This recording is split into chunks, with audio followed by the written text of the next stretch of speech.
Hello दोस्तों, हम लोग त्रिकोणमिति शुरू किए थे 11th क्लास का। आज हम लोग का सेकंड क्लास है, यानी पार्ट 2। ठीक है, यानी इससे पहले हम लोग पढ़ लिए थे कि कोण क्या है और कोण के प्रकार क्या है। इतना हम लोग पिछले क्लास में किए थे। उससे पहले इंट्रोडक्शन हुआ था। 2 वीडियो इससे पहले बनाए हैं, यानी एक क्लास त्रिकोणमिति का, उससे पहले एक इंट्रोडक्शन का। तो आज हम लोग सेकंड क्लास यानी पार्ट 2 पढ़ेंगे। तो देखिए, ट्रिगोनोमेट्री हम लोग पढ़ रहे हैं, उसमें हम लोग क्वाड्रेंट के बारे में आज चर्चा करेंगे, या चतुर्थांश पढ़ेंगे हिंदी में, या इंग्लिश और दूसरे लैंग्वेज में पाद बोलता है। ठीक है, ये क्या होता है देखिए। इससे पहले हम लोग पढ़े थे, उसके बारे में चर्चा कर लेते। देखिए, पढ़े थे हम लोग कोण, क्या पढ़े थे? एंगल, कोण।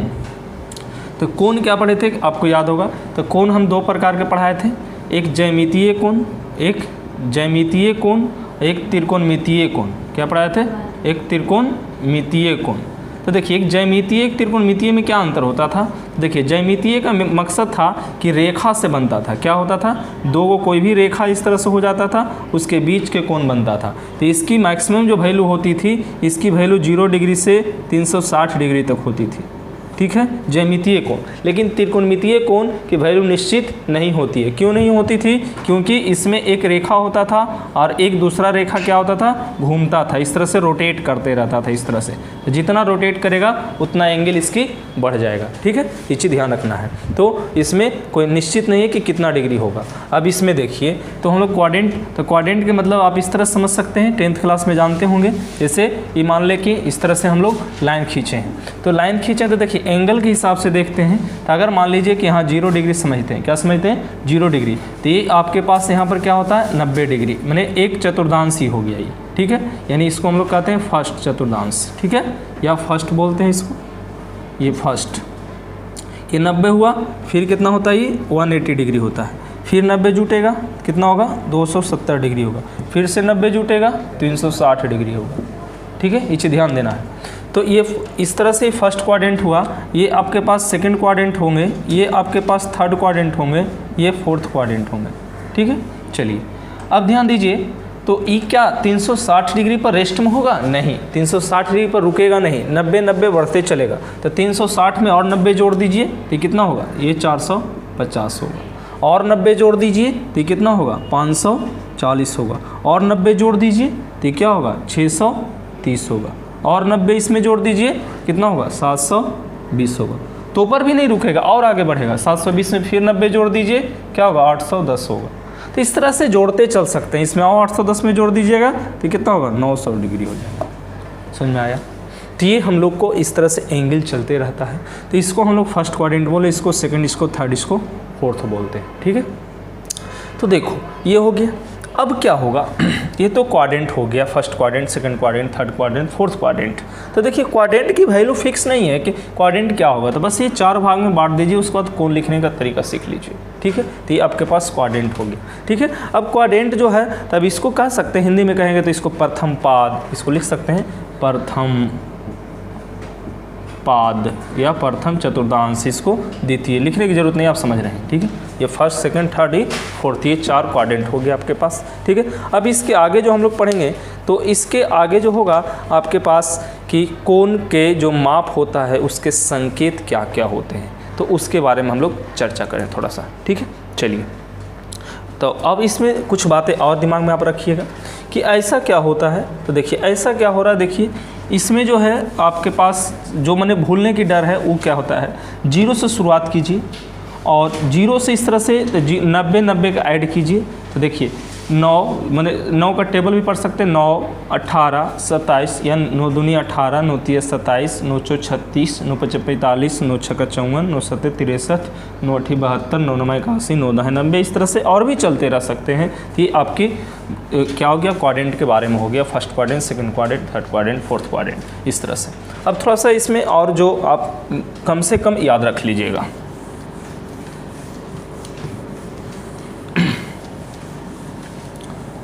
देखिए, अब हम लोग 0 डिग्री लिखते हैं, फिर 90 डिग्री लिखते हैं, फिर 180 डिग्री लिखते हैं, फिर 270 डिग्री लिखते हैं, फिर 360 डिग्री लिखते हैं ना। तो देखो इस तरह से चलते रहता है। तो हम लोग 270 तक लिखते हैं। देखिए, 0 से शुरुआत करते हैं, 90, 180, 270, 4 हुआ ना, 1 2 3 4, 1 2 3 4। तो देखो 370 के बाद फिर से कितना आता है 360, तो यहाँ से फिर से लिखेंगे आप 360। देखिए फिर देखिए, ध्यान दीजिए थोड़ा सा।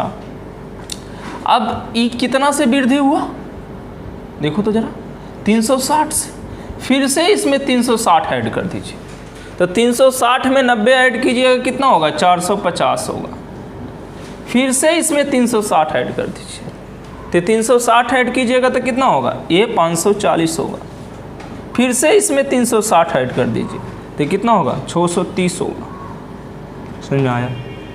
फिर से देख लीजिए, 0 90 180 270 360 450 540 630।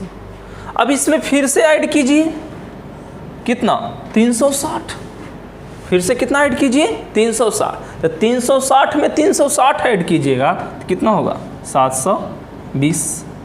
फिर इसमें 360 ऐड कीजिए तो इसमें हो जाएगा आपका वही 810। इसमें ऐड कीजिएगा तो कितना हो जाएगा 360 तो 900 हो जाएगा। इसमें ऐड कीजिएगा तो कितना होगा 360 ऐड कीजिएगा तो 360 ऐड कीजिएगा तो ये हो जाएगा 990। समझ में आया? तो देखो इससे पता क्या आपको चलेगा, इससे एक चीज़ पता चल जाएगा कि इसकी जो वैल्यू होगी उसका ही ये वैल्यू होगा। यानी कहने के मतलब है मेरा, सिंपल भाषा में देखिए, अगर आपके पास साइन 0 का वैल्यू पता है तो साइन 0 का जो वैल्यू होगा वही आपके पास साइन 360 का वैल्यू होगा, वही आपके पास साइन 720 का वैल्यू होगा। समझ में आया? ये चीज़ ध्यान देना है। उसी तरह से ये तीनों सब का वैल्यू क्या होगा 0 होगा। उसी तरह से देखिए साइन 90 है तो जो साइन 90 का वैल्यू होगा वही साइन 450 का वैल्यू होगा। वही साइन आपके पास कितना है 450 और 810 है, तो ये सारे की वैल्यू कितना होगा 1 होगा। यानी कहने का मतलब अगर आपके पास 4 वैल्यू ये चारों अगर याद है तो हर जो एंगल आएगा इस अक्ष पर देख रहे हो, ये मान लो अगर एक्स एक्सिस ये वाई एक्सिस, तो एक्स और वाई एक्सिस के वैल्यू सब आप आराम से निकाल सकते हैं, क्योंकि मोटी मोटी ये सब वैल्यू ऑटोमेटिक याद रहना चाहिए आपके पास, क्योंकि नहीं तो फिर परेशानी नज़र आता है। ठीक है, तो इसका आप एक डाटा किसके लिए, क्वाड्रेंट के लिए आप चाहें तो ऐसे करके लिख सकते हैं जिससे आपको समझने में आसानी होगा। नोट कीजिए।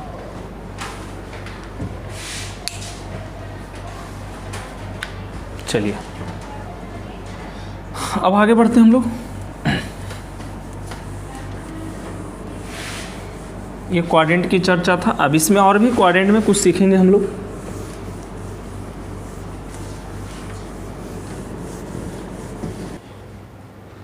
देखिए अब हम लोग कुछ अलग पढ़ेंगे। अब पढ़ेंगे कोनों की माप के संकेत, यानी जो हम लोग कोण मापेंगे, तो अभी तक जनरली आप कोण मापते होंगे तो ABC थीटा इस तरह से हम लोग मानते थे। देखिए समझने की बात है थोड़ा। तो अगर देखिए हम लोग जो पढ़ते हैं तो हम लोग यहाँ से अंग्रेजी वर्णमाला यानी इंग्लिश अल्फ़ाबेट कहते हैं। तो देखिए अंग्रेजी वर्णमाला अगर देखें, अंग्रेजी वर्णमाला, तो अंग्रेजी वर्णमाला जो होता है, तो देखो एक अंग्रेजी वर्णमाला हम लोग जानते हैं जिसको ABCD कहते हैं आप, और एक ग्रीक की भाषा है जिसको ग्रीक वर्णमाला कह सकते हैं, ग्रीक वर्णमाला। ठीक है, तो ग्रीक का वर्णमाला है, एक है अंग्रेजी वर्णमाला। तो अंग्रेजी वर्णमाला जो हम लोग पढ़ते हैं उसमें क्या पढ़ते हैं, तो उसमें संकेत के लिए पढ़ते हैं A B C, इस तरह से डॉट डॉट हम लोग जानते हैं। उसी प्रकार ग्रीक वर्णमाला होता है, तो ग्रीक वर्णमाला में क्या होता है, थीटा अल्फ़ा बीटा गामा, इस तरह से थीटा अल्फ़ा बीटा गामा। ठीक है, तो ये आपके पास ग्रीक वर्णमाला है। और भी होता है डेल्टा फाई, इस तरह से डेल्टा फाई पढ़ सकते हैं इसको तो आप समझ में करते होंगे। थीटा इसको क्या कहेंगे अल्फ़ा, इसको क्या कहेंगे बीटा, इसको क्या कहेंगे गामा, इसको क्या कहेंगे डेल्टा, इसको क्या कहेंगे, फाई। ठीक है, तो ये इस तरह से ग्रीक वर्णमाला चलता है और इस तरह से हम लोग को क्या चलता है, ABCD चलता है, EF जो आप समझ रहे हैं। तो इस तरह से ये आपके पास, तो देखिए हम लोग अगर अंग्रेजी वर्णमाला देखें, इंग्लिश अल्फ़ाबेट, तो ABCD से डिनोट कर सकते हैं, और ग्रीक वर्णमाला रहेगा तो theta, alpha, beta, gamma, delta, phi से भी डिनोट कर सकते हैं। ठीक है, तो ये है आपको क्या, कोण के माप के लिए संकेत। ठीक है, इसको नोट कीजिए।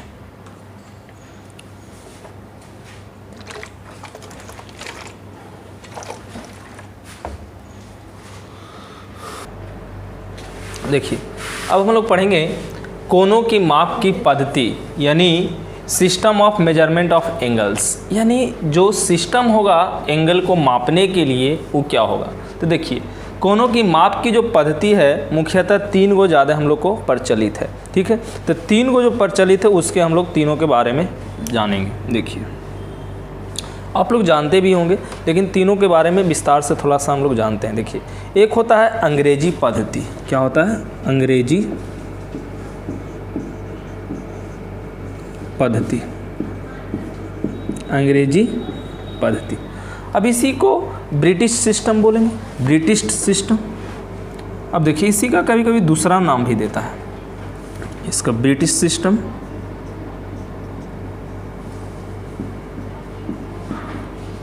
ठीक है। इसका दूसरा नाम क्या देगा, षष्टकांक, इस तरह से करके देगा, षष्ठ दशकांक, इस तरह से 2 भाषा देगा। ऐसे देखिए अंग्रेजी पद्धति है, ये आपको याद रहेगा इसलिए मैंने उसको नहीं लिख रहा। तो अंग्रेजी पद्धति दूसरा ब्रिटिश सिस्टम हुआ। दूसरा जो होता है आपके पास सेंटिस, यानी संतासक या संतासक पद्धति कहते हैं इसको, संतासक पद्धति। ठीक है, संतासक पद्धति। तो देखो इस संतासक पद्धति जो होता है इसको सेंटीसीमल कह सकते हैं, इस तरह से सेंटीसीमल सिस्टम। तो संतासक पद्धति, तो ये 2 हो गए। एक तीसरा जो होता है हम लोग को, तीसरा होता है सर्कुलर सिस्टम, वृत्तीय पद्धति। तीसरा जो होता है वृत्तीय पद्धति, सर्कुलर सिस्टम, सर्कुलर सिस्टम। ये 3 सिस्टम है हमारे पास, एक ब्रिटिश सिस्टम, एक सेंटीसीमल सिस्टम, एक सर्कुलर सिस्टम। ठीक है, सर्कुलर सिस्टम को रेडियन सिस्टम भी कभी कभी बोला जाता है, इसको रेडियन सिस्टम भी बोलते हैं, रेडियन पद्धति, रेडियन सिस्टम, रेडियन सिस्टम। ठीक है, ये चीज़ ध्यान देना। अब इसको हम लोग विस्तार से पढ़ेंगे कि ब्रिटिश सिस्टम क्या है, सेंटीसीमल सिस्टम क्या है और सर्कुलर सिस्टम क्या है। ठीक है, तो पहला को हम लोग देखते हैं। इसको तीनों को आप हटा दीजिए, 2 को हटा देते हैं। नोट कर लीजिएगा, वीडियो को रोक करके, ज़्यादा दिक्कत है।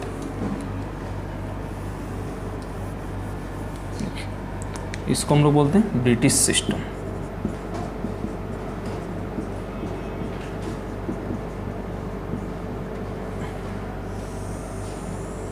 देखिए ये क्या है, यही ज़्यादा प्रचलित है जो हम लोग आप लोग जानते हैं। देखिए कोण की जो माप होता है, तो कोण की माप में इस पद्धति में, जैसे देखिए जो कोण होता है इस माप में, कोण की माप,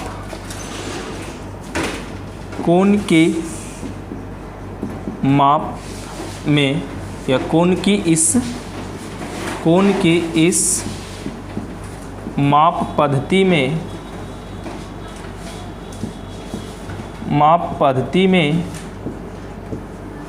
एक समकोण को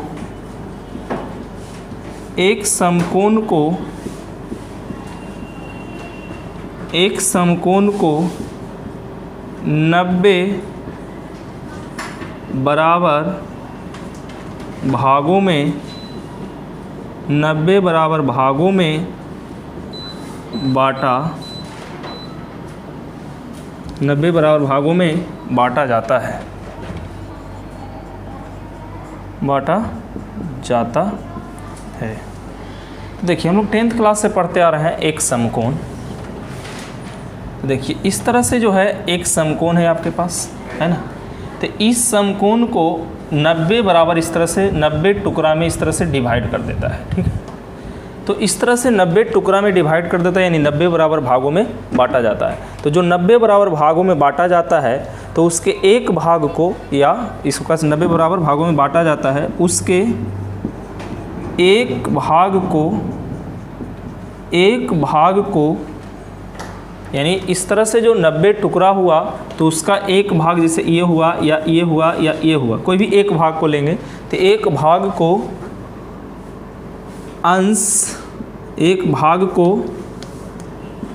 अंश या प्रत्येक भाग भी कहें उसे, उसके प्रत्येक भाग भी कर सकते हैं, या एक भाग, माने जितना प्रत्येक सब को बांट देते हैं, उसके प्रत्येक भाग लिखें तो ज़्यादा अच्छा रहेगा। उसके प्रत्येक भाग को अंश या इसी को डिग्री, प्रत्येक भाग को अंश या डिग्री कहते हैं, ठीक है। प्रत्येक भाग को अंश या डिग्री कहते हैं। अंश हिंदी में हो गया, डिग्री इंग्लिश वर्ड हो गया, ठीक है। अब देखिए इसका जो संकेत है, इसे जैसे मान लीजिए 1 डिग्री, तो डिग्री से 1 डिग्री इसको पढ़ेंगे, 1 डिग्री, ठीक है। इसे 1 डिग्री है, डिग्री द्वारा सूचित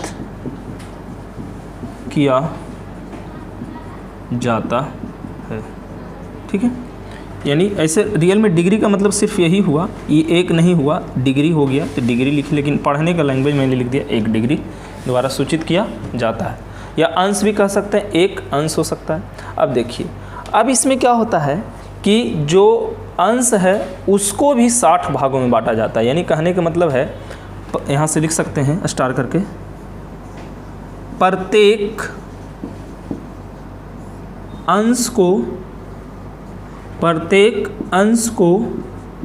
60 बराबर भागों में बांटा जाता है। देखिए यानी कहने का मतलब हुआ कि जो 1 डिग्री हुआ इसको अब 60 टुकड़ा में डिवाइड करता है, ठीक है। प्रत्येक अंश को 60 बराबर भागों में बांटा जाता है। प्रत्येक भाग को मिनट कहते हैं, प्रत्येक भाग को मिनट कहते हैं, प्रत्येक भाग को मिनट कहते हैं। देखिए मिनट लिखेंगे तो कैसे लिखेंगे, इससे जैसे मान लेते हैं 1 मिनट, एक डैश देंगे खाली, सिर्फ 1 मिनट, इसको पढ़ेंगे 1 मिनट, 1 मिनट, इसे 1 मिनट इस तरह से द्वारा सूचित किया जाता है, द्वारा सूचित किया जाता है, ठीक है। अब देखिए अब इसमें हम लोग लिख सकते थे इसको दूसरे भाषा में कि एक समकोण बराबर 90 डिग्री, एक समकोण बराबर 90 डिग्री। इसमें अब क्या लिख सकते हैं, इसमें लिख सकते हैं 1 डिग्री बराबर 60 मिनट, इसको पढ़ेंगे 60 मिनट। यही सब याद रखना है, छोटी छोटी बातें। 1 डिग्री इक्वल टू 60 मिनट। अब देखिए यहाँ से जो प्रत्येक अंश को 60 बराबर भाग में बांटे थे, अब यहाँ से लिख सकते हैं प्रत्येक मिनट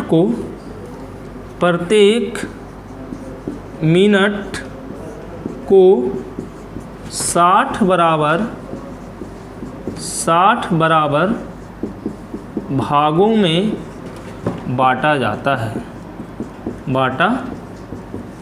है, प्रत्येक भाग को सेकंड कहते हैं, प्रत्येक भाग को सेकंड कहते हैं, ठीक है। प्रत्येक भाग को क्या कहेंगे, सेकंड कहेंगे। तो अब देखो यहाँ क्या हो जाएगा, यहाँ हो जाएगा 1 minute equal to 60 second. 1 minute equal to 60 second, इसको पढ़ सकते हैं 1 मिनट इक्वल टू 60 सेकेंड, ध्यान देना है। तो लैंग्वेज में ऐसे या ऐसे इसको लिख सकते हैं। तो यहाँ से हम लोग अंग्रेजी पद्धति यानी ब्रिटिश सिस्टम में 3 बातें निकल के आया। क्या निकल के आया कि जो एक समकोण होता है, एक समकोण, तो एक समकोण इक्वल टू 90 डिग्री कहलाता है, और यही 1 डिग्री इक्वल टू 60 मिनट कहलाता है, यही 1 मिनट इक्वल टू 60 सेकेंड कहलाता है। यही 3 बातें याद रखना है, ठीक है। 1 डिग्री इक्वल टू 60 मिनट, ऐसे भी लिख सकते हैं इसको, समझ रहे होंगे ऐसे 60 मिनट, ठीक है। और ये क्या है 60 सेकेंड। तो 1 डिग्री इक्वल टू, तो यही 3 बातें दिमाग में रखेंगे। यहीं से आपके पास कोनों की माप की पद्धति हम लोग पढ़ेंगे, अंग्रेजी पद्धति यानी ब्रिटिश सिस्टम, जो कि हम लोग ज़्यादा प्रयोग करते हैं।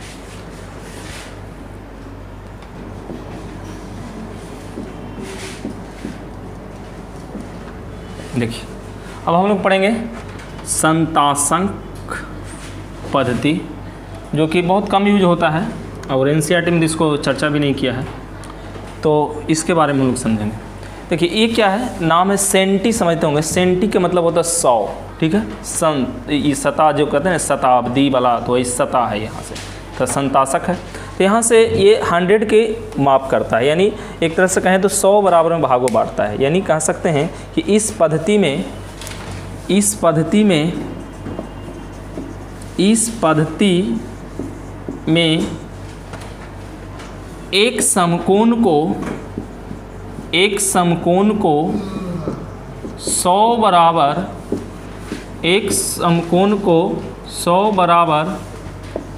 भागों में बांटा जाता है। एक समकोण को 100 बराबर भागों में बांटा जाता है।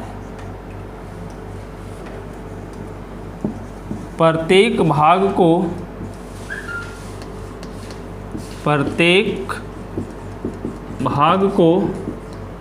100 बराबर भागों में बांटा जाता है। प्रत्येक भाग को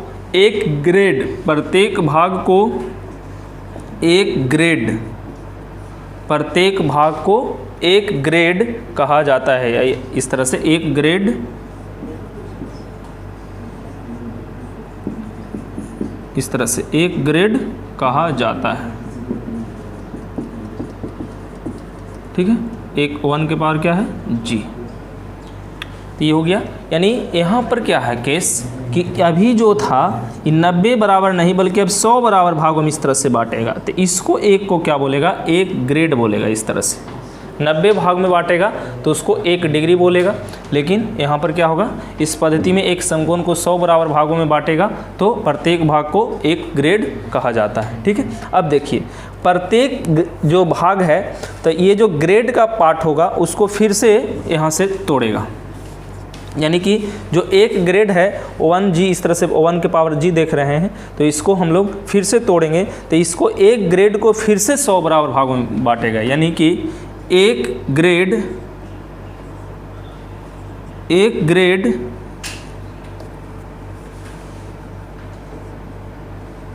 को 100 भागों में, एक ग्रेड को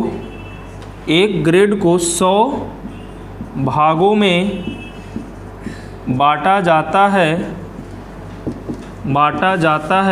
तो प्रत्येक भाग को, एक ग्रेड को 100 भागों में बांटा जाता है। तो एक ग्रेड को 100 भागों में बांटा जाता है तो प्रत्येक भाग को, तो देखो जैसे यहाँ पर क्या था, एक समकोण को 90 भाग में बांटा था, 1 डिग्री हुआ था। अब 1 डिग्री को 60 बराबर भाग में बांटा था, 60 मिनट यानी 1 मिनट हुआ था। उसी तरह से एक ग्रेड को 100 भागों में बांटा जाता है तो यहाँ से प्रत्येक भाग को 1 मिनट कहते हैं। प्रत्येक भाग को 1 मिनट कहते हैं।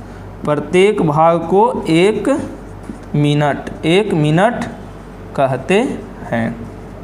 ठीक है। उसी तरह से तीसरी बात, फिर से जो मिनट है 1 मिनट, उसको यानी प्रत्येक मिनट को 100 बराबर भागों में जाता है। प्रत्येक मिनट को 100 बराबर भागों में बांटा जाता है। प्रत्येक भाग को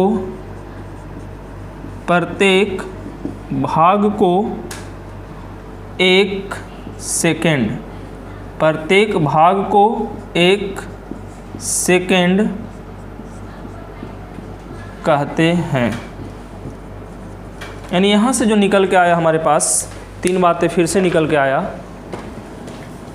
कि आपके पास जैसे यहाँ पर ब्रिटिश सिस्टम में हुआ था, उसी तरह से यहाँ एक समकोण, तो एक समकोण इक्वल टू आया 100 ग्रेड, और 1 ग्रेड इक्वल टू आया यहाँ से 100 मिनट। उसी तरह से निकल के आया 1 मिनट इक्वल टू 100 सेकेंड। यही 3 बात यहाँ से दिमाग में रखना है। ठीक है। तो ये 100 मिनट है, इसको ग्रेड पढ़ते हैं, आई 1 मिनट है। ये 3 बातें किससे आया? आपका संताशक पद्धति से आया, जो इसका उपयोग कम होता है लेकिन क्वेश्चन में आता है। आपको एनसीईआरटी में नहीं है लेकिन और बुक में सब में क्वेश्चन मिलेगा इसको। ठीक है। तो इसमें 100 बराबर भाग में बांटा, इसीलिए 100 आया। उसमें 90 बराबर भागा तो 90 आया। फिर उस तरह से 60 था, इसमें 100 ही रहता है। ठीक है। चलिए, तो ये हो गया आपका दूसरा। अब एक तीसरा पद्धति है जो भी बहुत यूज होता है।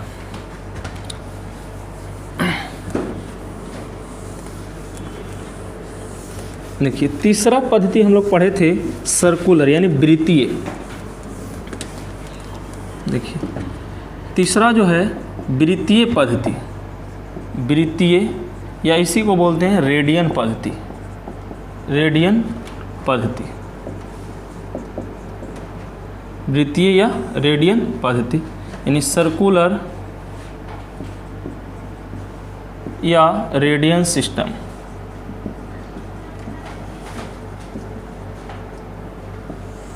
देखिए, तो सर्कुलर या रेडियन सिस्टम ये क्या होता है इसके बारे में देखिए। तो ये जो है आपको फिजिक्स में भी काम आएगा, मैथ में भी काम आएगा। इसका दोनों प्रयोग है, क्योंकि इससे क्वेश्चन भी बन जाते हैं, क्योंकि ये सिस्टम तो है ही, इसमें कन्वर्ट करने का बहुत सारा क्वेश्चन आता है आपको ब्रिटिश सिस्टम से, तो इसलिए इसको बढ़िया से देखिएगा। देखिए, वृत्तीय या रेडियन, तो देखिए इसमें क्या होता है, कभी कभी तो डायरेक्ट पूछा जाता है कि रेडियन किसे कहते हैं, तो उसके बारे में देखिए। तो इस पद्धति में क्या होता है कि कोण की माप जो होता है, इस पद्धति में कोण की माप रेडियन में होता है। कोण की माप रेडियन में होता है। ठीक है। तो इस पद्धति में कोण की माप तो रेडियन में होगा। इससे पहले हम लोग एक पढ़े थे समकोण वाला, उसमें डिग्री भी पढ़े थे, मिनट भी पढ़े थे और सेकंड ग्रेड भी पढ़े थे। अब इसमें सिर्फ और सिर्फ क्या होगा, रेडियन का होगा। तो अब कोई पूछेगा कि रेडियन किसे कहते हैं, एक नया सा वर्ड आ गया यहाँ से, रेडियन। ठीक है। रेडियन क्या है?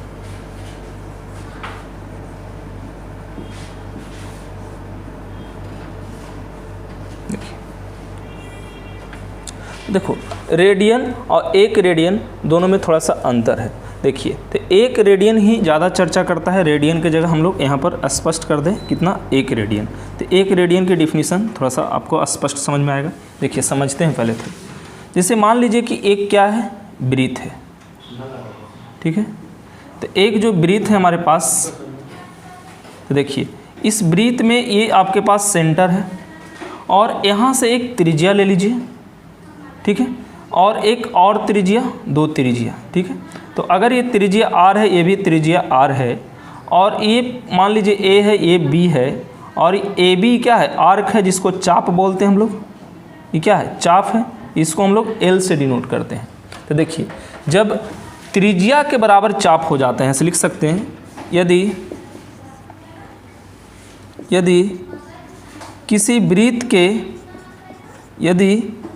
वृत्त के केंद्र पर, यदि किसी वृत्त के केंद्र पर त्रिज्या के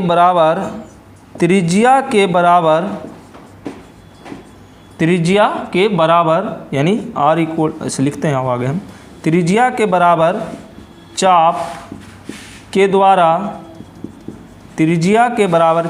के द्वारा केंद्र पर बनाया गया कोण को एक रेडियन कहते हैं,